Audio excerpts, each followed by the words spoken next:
Welcome everybody. We've got some standard finals action for you now between Tony Jackson at the top of the screen and Chris Sandman at the bottom. Chris has done some editing here, so what you're going to see at the bottom of the screen is both players' hands, where the top row belongs to Chris. No, sorry, the looks like the bottom row belongs to Chris and the top row belongs to Tony. Both of these players recorded their matches and Chris mashed them together. So you can see Tony Jackson is on, looks like red deck wins. End of turn he fatal pushes away the Kari Zev. Still has a shock in hand for Paul, but for Tony, but almost out of gas by the looks of it. Blue-black control on the other side, so you can see he's going to be able to play the Glimmer of Genius next turn. Just going to do a little bit of filtering here. Take down the non-basic land, get himself another land. He's got double blue now for disallow. He has a double black for Liliana, so he's looking in pretty good shape at this stage. Invigorated Rampage is a pump spell for the Soul Scar Mage here, so it's going to be able to push a little bit of damage. See if he goes for it. He does not. End of turn will be a Glimmer of Genius from Chris.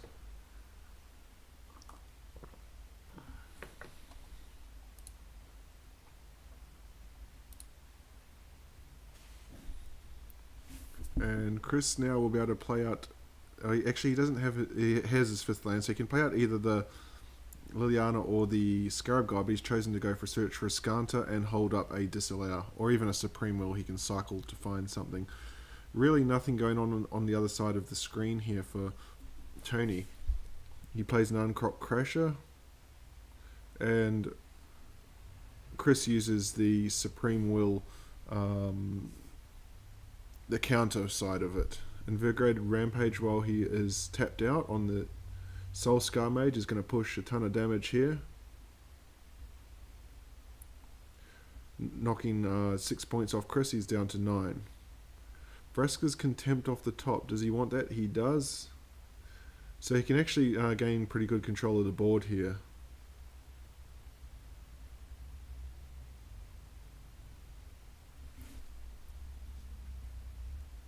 But he chooses to go with the Scarab God.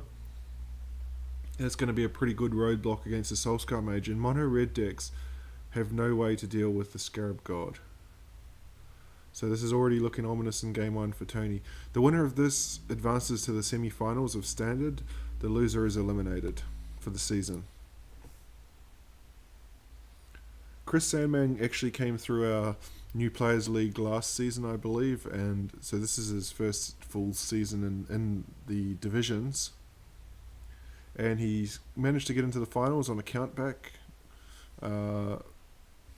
by conceding 9 points. Oliver King conceded 10 points, so Chris got in. Chris is also the man behind our introduction with the symbol that you saw at the start of this video as well. There's a Search for Ascanta, so that's a pretty good card draw if he wants to take it off the Search for Ascanta. Archivaraska, sorry. He takes it, so he's going to be able to draw an extra card each turn, so I think he's at 5 life. No cards in hand for Tony, so this looks pretty bad at this stage. I think we're about to be going to a game 2. Tony Jackson won the new players, won Standard for the new players division. Down comes a Kari Zev. He lets that resolve. You can see there are 4 cards in the graveyard, so still a long way from Search for Ascanta being able to come down. Is he going to find probably a fatal push into turn here?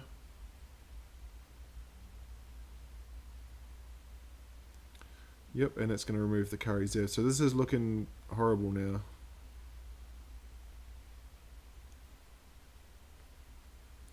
Does he want an Essence Scatter? That looks pretty appealing in this environment, particularly against his deck.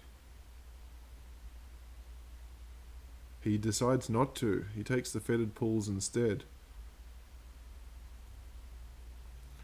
He's just going to get in with one here just to be safe. He would still be dead to a Hazoret off the top if he didn't have that disallow. Sunscorch will ping him down to 4.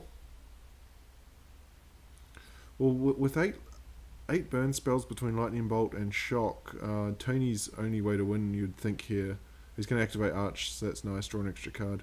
Tony's only way to win here would be to get the burn spells. He needs 10, 2, 4, 6, 8. He's got exactly 10, so he did have the City's Blessing.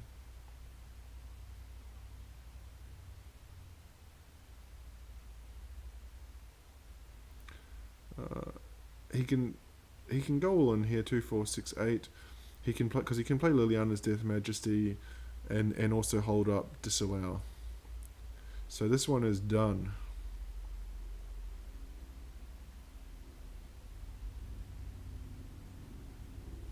That's lethal on board now, so he can just Harsh Mentor is the draw. That's not going to get it done.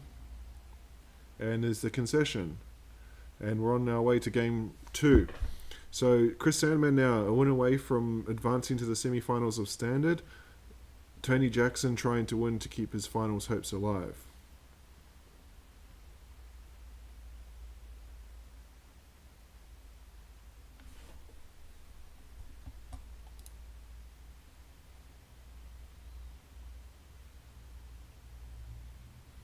But a pretty solid start here from Tony. Has Chris on the back foot.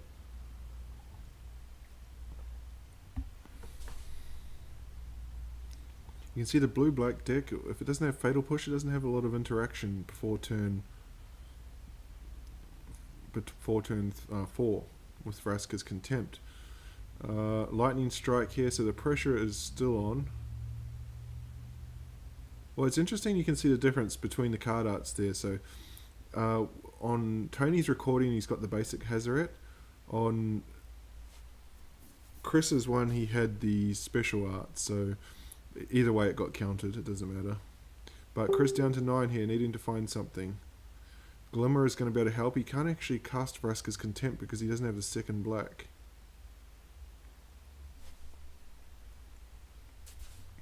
And he doesn't have a counter spell for that Hazoret, but he can actually cast Commit to Memory if he wants to. Just thinking about it, what does he want to do? Does he want to commit? He's going to commit here. His other option was to play Glimmer of Genius. Otherwise, this way he would have been taking 6. So Tony uses the opportunity to fire off a burn spell. So 2, 3, 4. It's going to drop him to 2. Lethal on board. Blue-black does not have a sweeper, so I think we're going to game 3 here. Search for a Skanta won't get it done. We are. Game 3 coming up. So this is a winner-takes-all match now.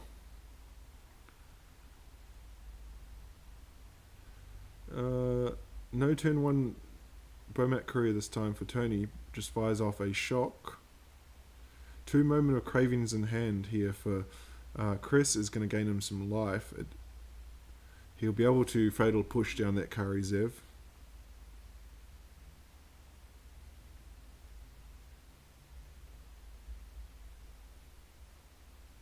I mean, Tony actually has a pretty good curve going on here. Again, Moment of Craving will answer that and gain Chris some life. So Chris goes back up to 20. Chris just hitting land drops at the moment. Still with that disallow in hand.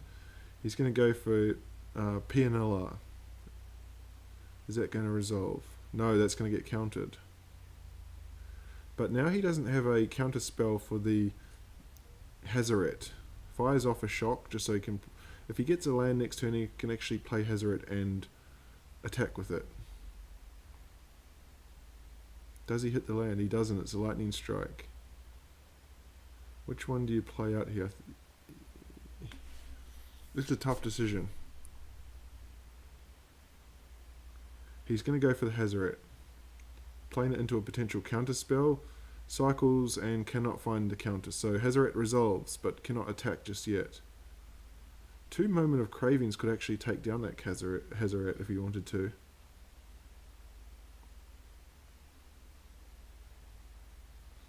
He's going to be able to fire off the lightning strikes so Hazoret can get in here. Is he going to use 2 Moment of Cravings? It would be interesting. I wouldn't have seen a Hazoret taken down that way too often. He is. So 2 of them, so it's going to gain him 4 life. He's going to go up to 22 and he's going to remove Hazoret. Wow.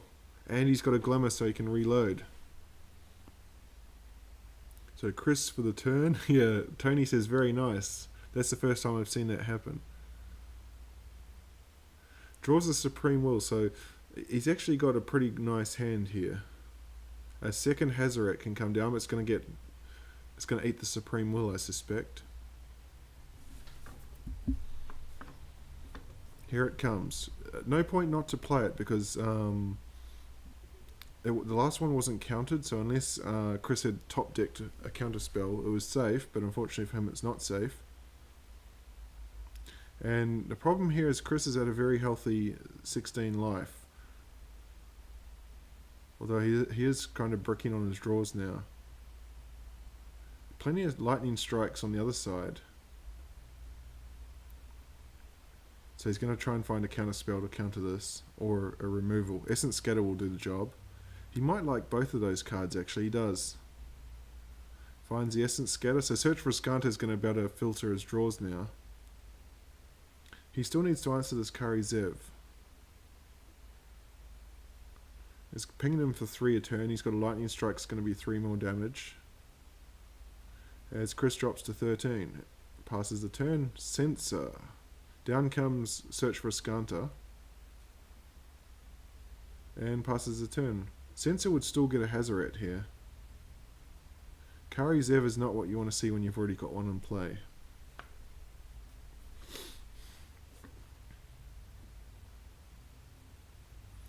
Search for Skanta is actually going to be able to flip next turn. Cycles the Censor and gets nothing. So he's down to 10. Does he want to fire off that lightning strike here? He doesn't. A Skanta, a Gifted Aetherborn. That's a very good one. I think he want. Oh, he's going to put it in the bin to. No, he's going to keep it. Yeah, it's got the life link and the death touch. I think that's going to swing the match now in Chris's favour. Although it's going to eat a lightning strike, so I spoke too soon. He's going to cycle a Skanta looking for a counter spell to try and protect it. And he finds one with Supreme Will.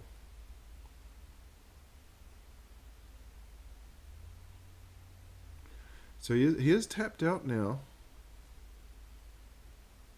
Gifted Aetherborn survives. So what can Tony find off the top? Only a Bomat Courier. He does not want to play that because Gifted Aetherborn, I mean he doesn't want to attack with it because Gifted Aetherborn has lifelink. So he'd probably just play it out past the turn. Both players now playing off the top of their decks, except one of those players has a Search for Skanta, a Skanta the Sunken Ruin in play. Down comes Soul Scar Mage. With that Kari Zev, he might be tempted to attack with the Bomat Courier to get the draw. There's Death Touch from the Gifted Aetherborn, so Kari Zev is going to die if he wants to block the Kari Zev. I don't mind this attack, I quite like it actually from Tony. It gets a card under the Bomat Courier.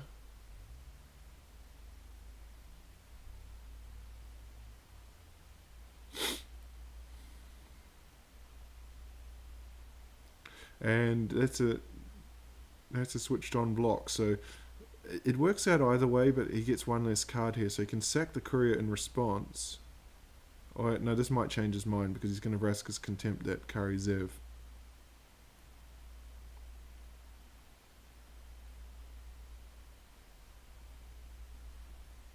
And he still has the mana to activate his Skanta.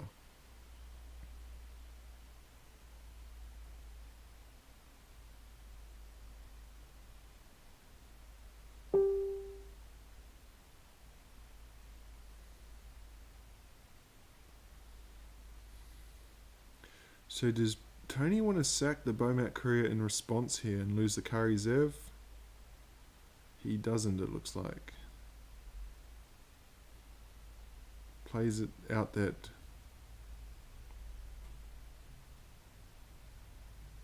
Plays out the next one. Ascanta will get activated. Oh, Yeheni's Expertise could be a good one here. He doesn't have the... He's going to take Disallow because he doesn't have another card to play with the Expertise.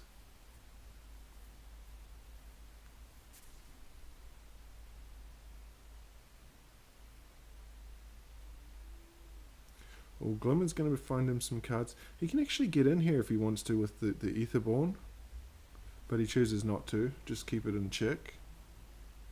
He's got enough here to activate Glimmer and activate Search for Ascanta.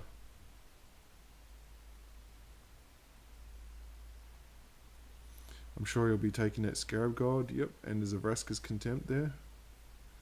He's going to use that to shoot down... Which one? The Kari Zev. 2 disallows. I think because his life total is at 14, this is going to be extremely difficult now for Tony to win through this Scarab God.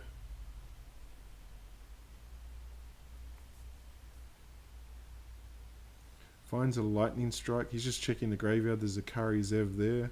Plenty of creatures actually that he can take.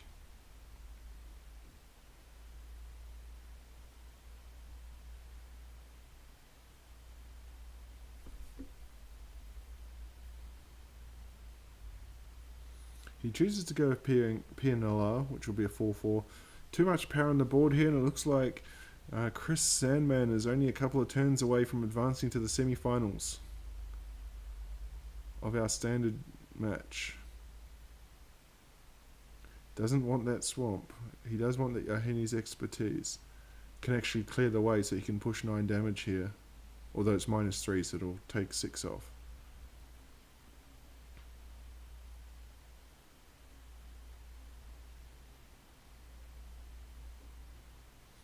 In they all come, so there's only chump blocks to be had here. 14 is a very healthy life. Total. Finds a Chandra, but it's too late I think. Plenty of counter spells in hand. Down comes Chandra, that'll eat a disallow. And Chris Sandman is on his way to the standard format semi-finals. Activates Ascanta, so much card advantage now. Takes a fatal push.